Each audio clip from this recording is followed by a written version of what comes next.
Welcome back to my another পুচকি blog. আমার ঘেটে যাওয়া একটা নতুন ভিডিওতে তোমাদের সবাইকে ওয়েলকাম। আর নিশ্চয়ই তোমরা ভাবছো এই তো আমি ঘরে ছিলাম আর লাফ মেরে কি করে স্টেশনে এলাম। আরে না গো, লাফ মেরে আসিনি। আজকে যা বৃষ্টি, দিনটা ছিল 13 জুলাই আর সেদিন মনে হয় যত বৃষ্টি হয়েছে, কিন্তু যেই আমি মেট্রোতে উঠেছি সব বৃষ্টি থেমে গেছে। এই জন্যই আমি কোনো ভিডিও বাড়ি থেকে করতে পারিনি। আবার যখন আমি গীতাঞ্জলিতে নাবার টাইম এলো তখন দেখি আবার বৃষ্টি পড়ছে। মানে কপাল দেখো। আর আস্তে আস্তে দেখো আমি পুরো ভিজে গেছি। এই যে আমার ব্যাগটা দেখছো কি পরিমাণ ভিজে গেছে। এই 3 খানা ব্যাগ নিয়ে আমি কোনো রকমে এসেছি আর আসার পরে ঝমঝমিয়ে। বলো কেমন সাজতে চাও? তোমার যেরকম ভালো মনে হবে, তোমার আইডিয়া আমার থেকে অনেক ভালো ক্ষেত্রে। আর এটা ছিল আমার আজকের ক্লায়েন্ট।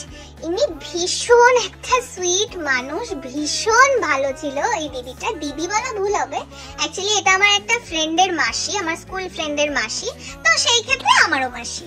তো আমরা প্রচুর গল্প করেছি, কাজ করেছি। আর কাজ করতে করতে তো আমার মনে একটাই চিন্তা চলছিল যে আমি নেক্সট লোকেশনটা এই বৃষ্টিতে কি করে বেজার করে হাসি কেন?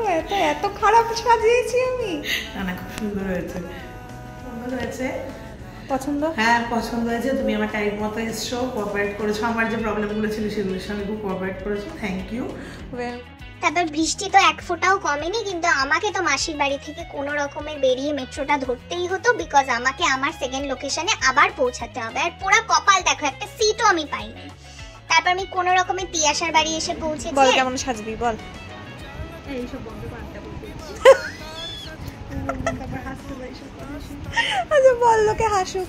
আরে ওই তো শুধু বলে দিচ্ছি যে চোখের উপর আইশ্যাডো দেবো না, এটা আবার কেমন সাজ? না আইশ্যাডো দিলেও মানে কোনো কালারিং আইশ্যাডো। হ্যাঁ সেটা বল।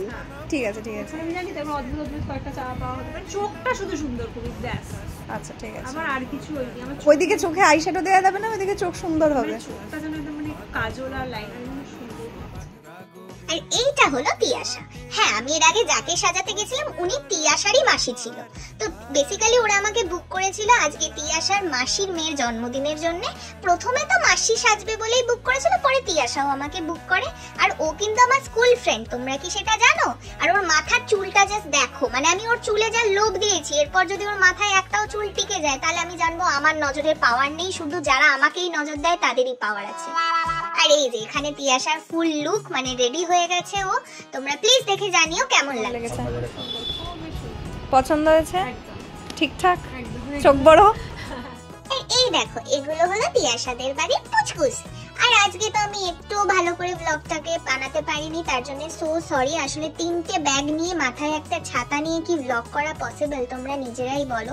আমার একটা লোকেশন ছিল গড়িয়া আর একটা লোকেশন ছিল দক্ষিণেশ্বর। আমি যে কিভাবে আজকে কাজ করেছি একমাত্র আমিই জানি।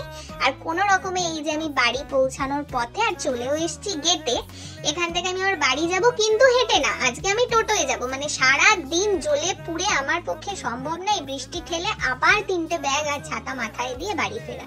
তাই জন্য আজকে আমি টোটো করে নিয়েছি। কিন্তু তোমাদেরকে আমি এখানে টাটা বলবো না, তোমাদেরকে আমার একটা জিনিস দেখানোর আছে।